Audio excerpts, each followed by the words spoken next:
Hello everyone, and welcome to the first chapter of my tutorial. I'm Mauro Mateus, and I hope you find this tutorial useful. We'll be doing a full character from ZBrush to final render. I will do a barbarian, as you can see here in my screen.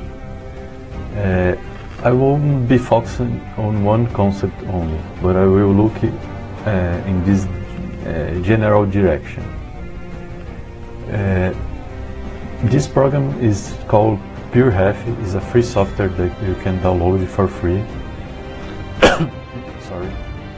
It's very useful to organize your reference. So the first step in any project is to gather your half bird. As you can see here, from concept to ideas in general, anatomy, everything you think will be useful for your project, you gather here. I will be adding more reference as the project will go on. So let's start.